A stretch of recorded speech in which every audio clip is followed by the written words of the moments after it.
My name is Sarah Chen, and for 28 years, I lived with the crushing weight of knowing that I was the daughter my parents never wanted.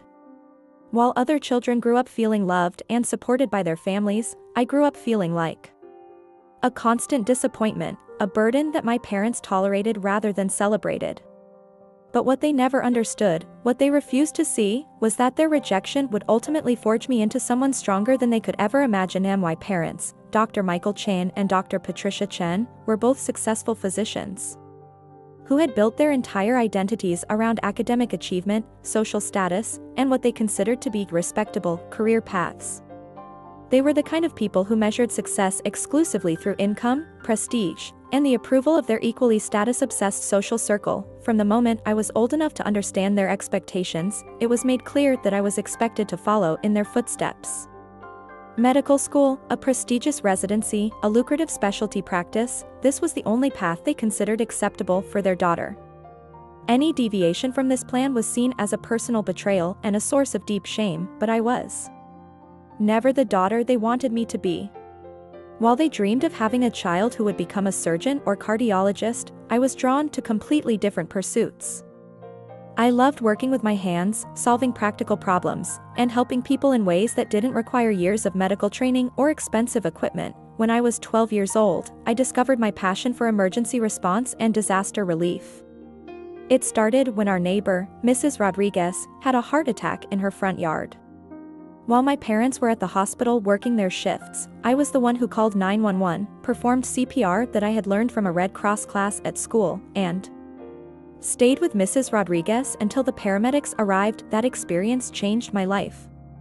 I realized that I wanted to spend my career helping people in crisis situations, being the person who showed up when everything was falling apart and people needed someone they could count on.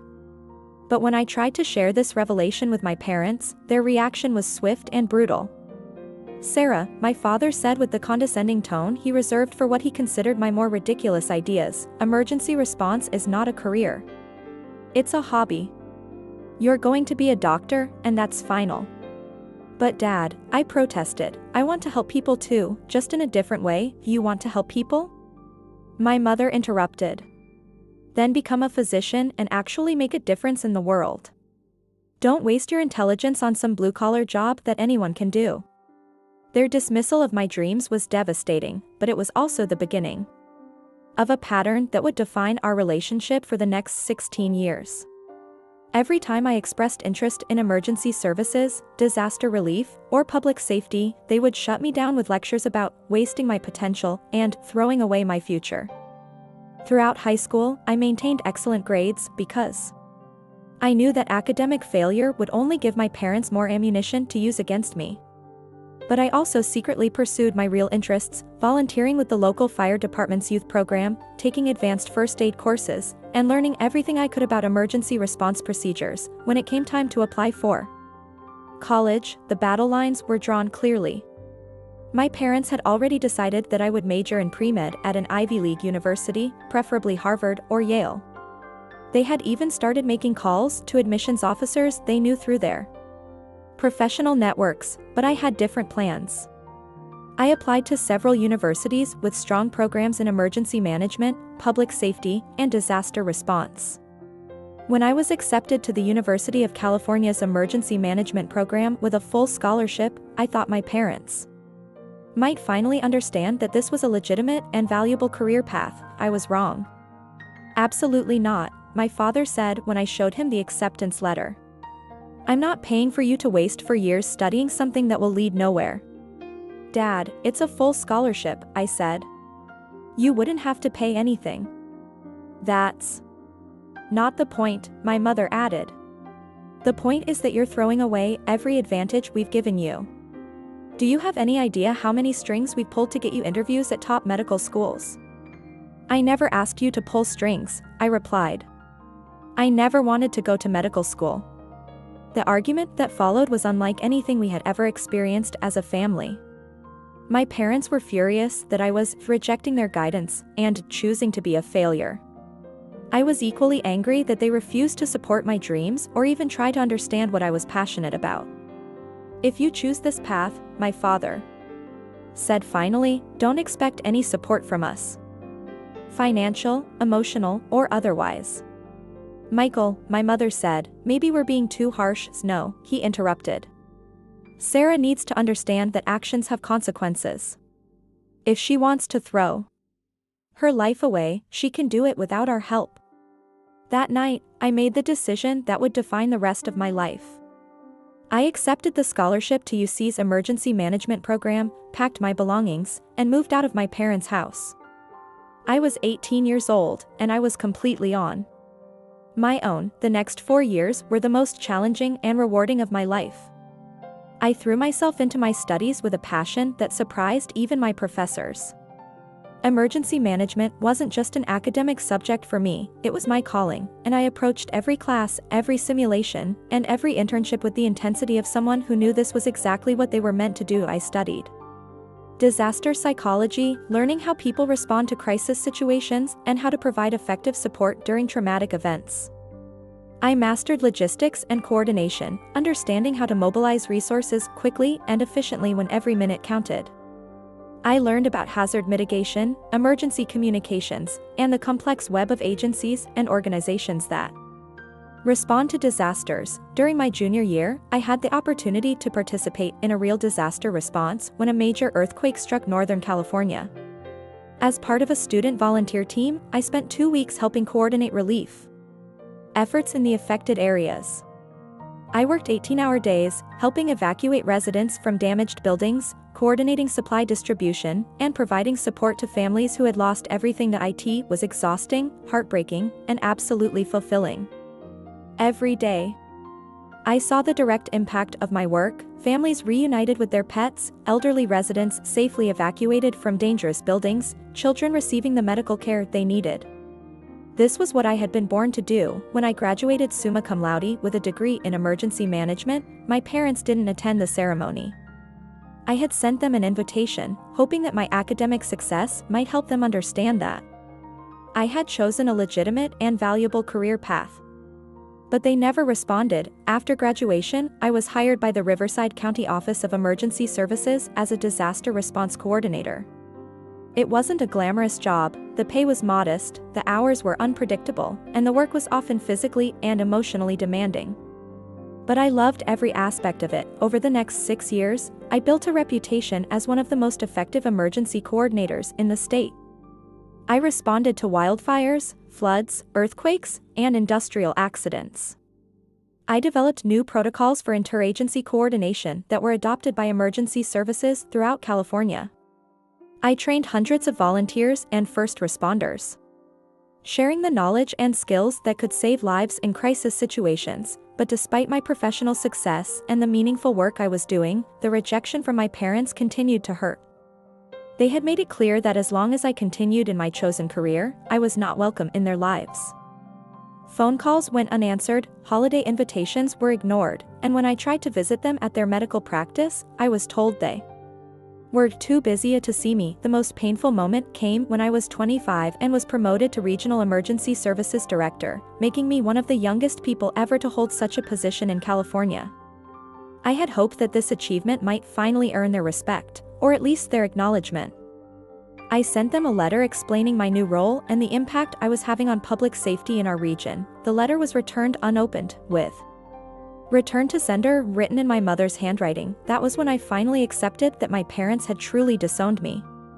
They had chosen their pride and their narrow definition of success over their relationship with their daughter. It was a devastating realization, but it also freed me to focus entirely on the work that gave my life meaning. I threw myself even deeper into emergency services, working to build the most effective disaster response system our region had ever seen. I developed partnerships with federal agencies, coordinated with neighboring counties, and created training programs that prepared our communities for the inevitable disasters that would test our preparedness. What I didn't know was that my work was about to be tested in ways I had never imagined. A crisis was approaching that would challenge everything I had learned and trained for, a crisis that would also force my parents to confront the reality of who their daughter had become and what she had accomplished. The disaster that would change everything was still months away, but when it arrived, it would not only test my professional skills but also reveal the true cost of my parents' rejection. They were about to discover that the daughter they had disowned had become exactly the kind of person the community needed most, and that their narrow-minded prejudices had blinded them to the extraordinary woman their child had become. The stage was set for a reckoning that would force all of us to confront the choices we had made and the prices we had paid for our pride. My parents were about to learn that success comes in many forms, and that the daughter they had rejected for not becoming a doctor had instead become something even more valuable, a genuine hero who saved lives and protected communities. But first, that heroism would have to be tested in the crucible of a real disaster, one that would require every skill I had developed and every lesson I had learned during my years of exile from the family that should have supported me from the beginning. The call came at 3:47 a.m. on a Tuesday morning in October, jolting me awake with the urgent tone that every emergency services professional recognizes instantly. As Regional Emergency Services Director, I was accustomed to middle-of-the-night alerts, but something about this particular call felt different, more urgent, more serious than the routine incidents that usually required my attention. "Sarah, we have a situation," said Captain Rodriguez from the Riverside County Fire Department, his voice tight with stress.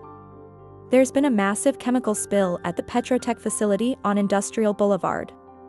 We're looking at a potential evacuation of everything within a 5-mile radius." I was already getting dressed as he spoke, my mind immediately shifting into the crisis management mode that had become second nature after years of emergency response work. "What kind of chemical?" I asked, pulling on my emergency services uniform. "Chlorine gas," he replied. "A tanker truck crashed into the storage facility around 3 a.m. We've got a massive leak, and the wind is carrying the gas cloud toward the residential areas. Sarah, we're talking about potentially evacuating 15,000 people in the middle of the night." My blood ran cold. Chlorine gas exposure could be fatal, especially for children, elderly residents, and anyone with respiratory conditions. A 5-mile evacuation radius would include 3 elementary schools, 2 nursing homes, a hospital, and thousands of families who would need to be moved to safety immediately. "I'm on my way," I said, grabbing my emergency response kit and heading for the door. "Activate the Emergency Operations Center and start the notification protocols.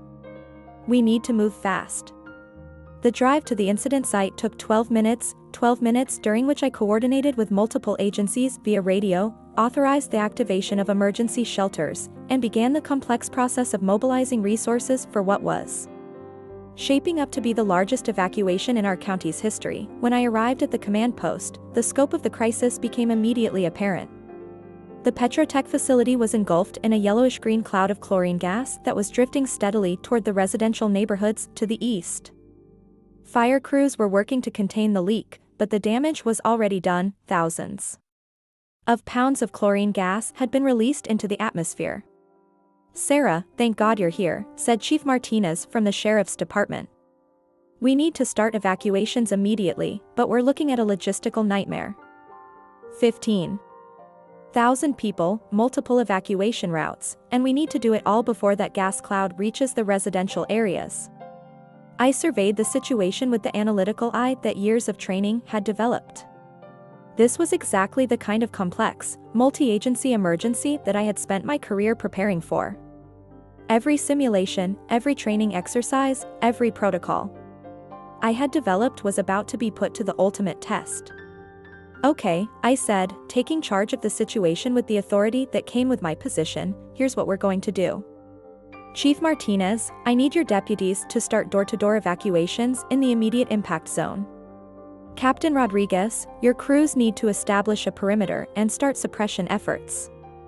I'm activating the regional mutual aid system and calling in resources from 3 neighboring counties."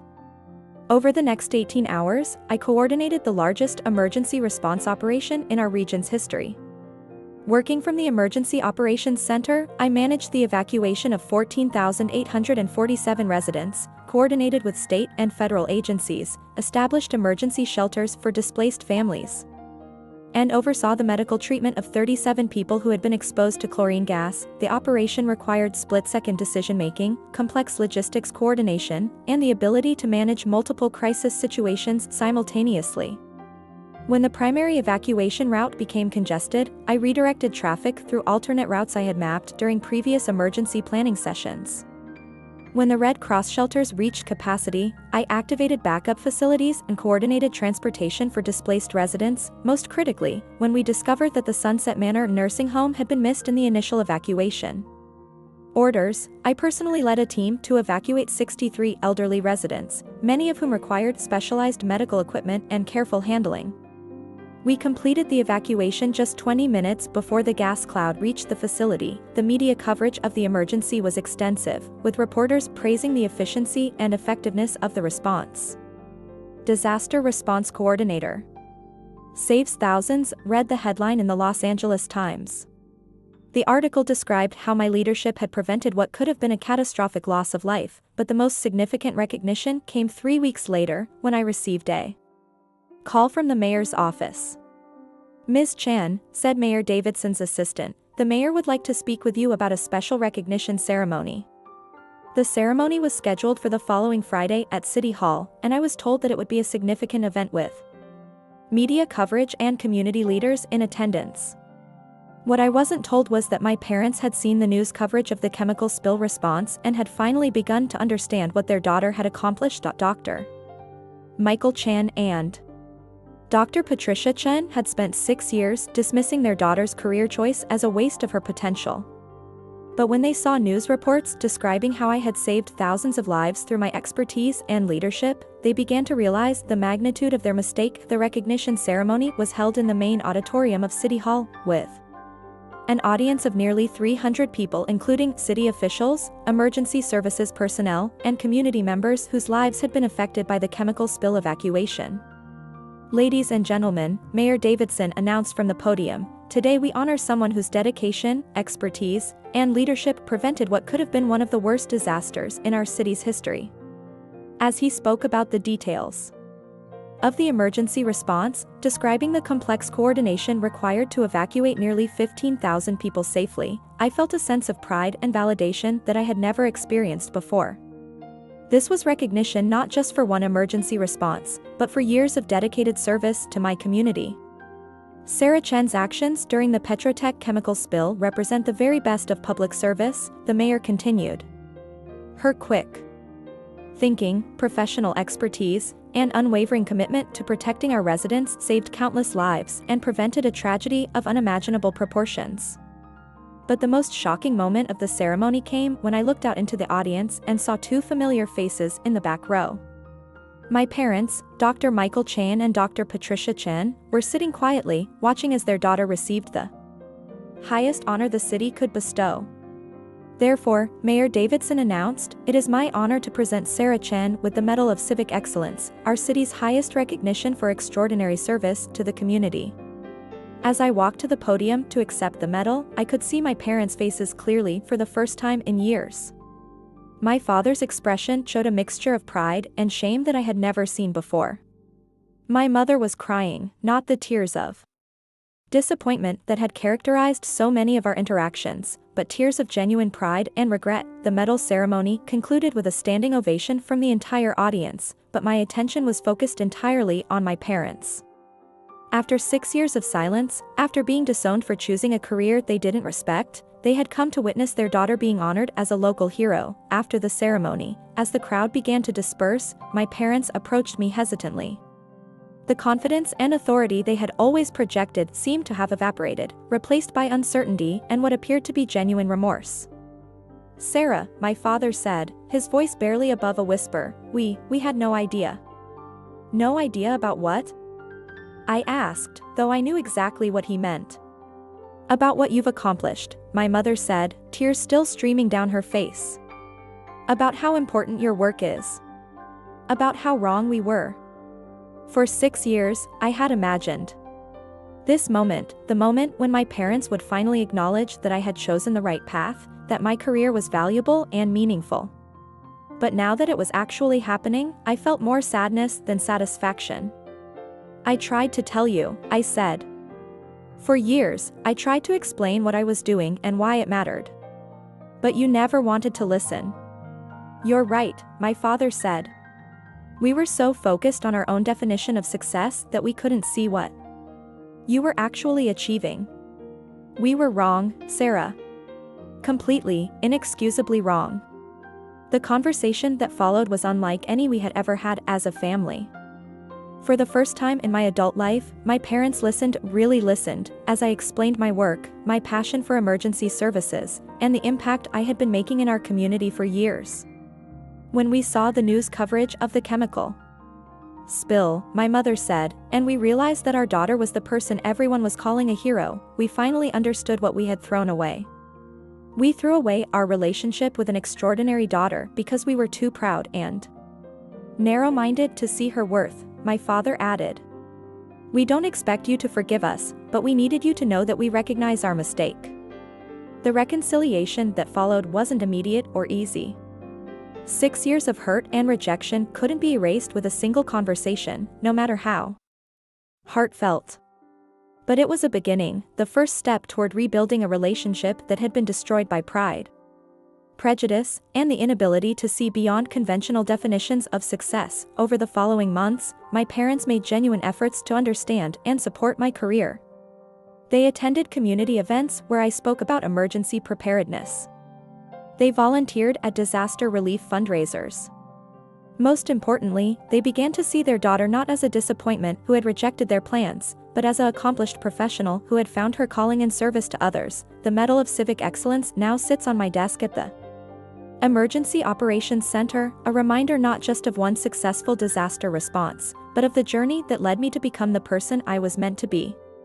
It represents the validation that I had spent years seeking from my parents, but it also represents something more important, the recognition that success comes in many forms, and that the most meaningful achievements are often those that serve others rather than ourselves. My parents had disowned me for choosing a career they didn't respect, but in the end, that career had made me exactly the kind of person any parent should be proud to call their daughter. The crisis that tested my professional skills had also revealed the true cost of their prejudice and the value of the path I had chosen despite their opposition. The daughter they had rejected for not becoming a doctor had instead become something even more valuable, a protector of her community, a leader in times of crisis, and a genuine hero whose work saved lives and made the world a safer place. The END warning legal notice. This story is completely fictional and was created for entertainment purposes. Any resemblance to real persons, living or dead, or actual events is purely coincidental.